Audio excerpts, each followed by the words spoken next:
Skull Island is a 2023 animated show from Netflix, and, well, there's a lot of production studios listed. Legendary Television, Powerhouse Animation, Tractor Pants Productions, Warner Brothers Animation, Warner Brothers International Television.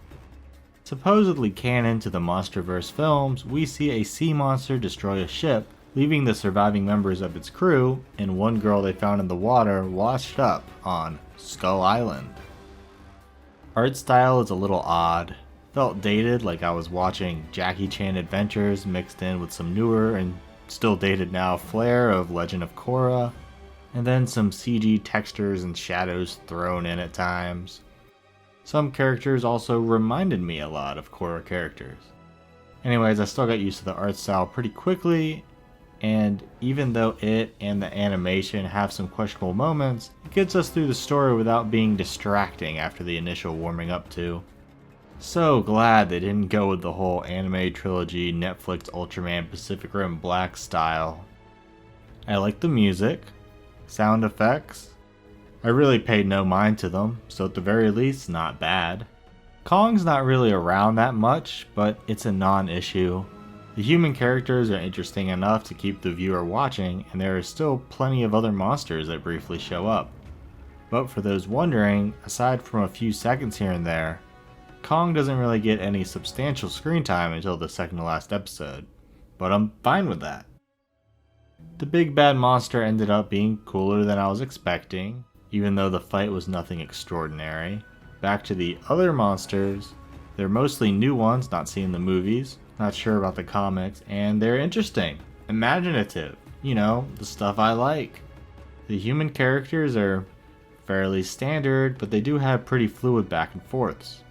I tend not to give much mind to canon supplementary material of the Monsterverse, as they usually don't line up exactly. There's the minimal native presence and the complete lack of a monarch one, so this takes place sometime in between Kong Skull Island and Godzilla vs. Kong. There's also Kong's color palette, which is more similar to the early 2000s Kong cartoon than the Monsterverse movies. This is also the most humanized we've seen Monsterverse Kong.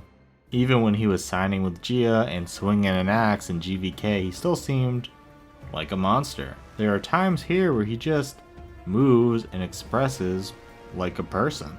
Not a big deal, but I personally like my kaiju to act like mysterious giant beasts. It's not really needed here to add to his character because the human characters really drive the show anyways, not him. The show ends pretty unresolved. There's a time skip. We do get the end of the monster conflict, but not one to the human conflict, the main drive of the season, so that's disappointing.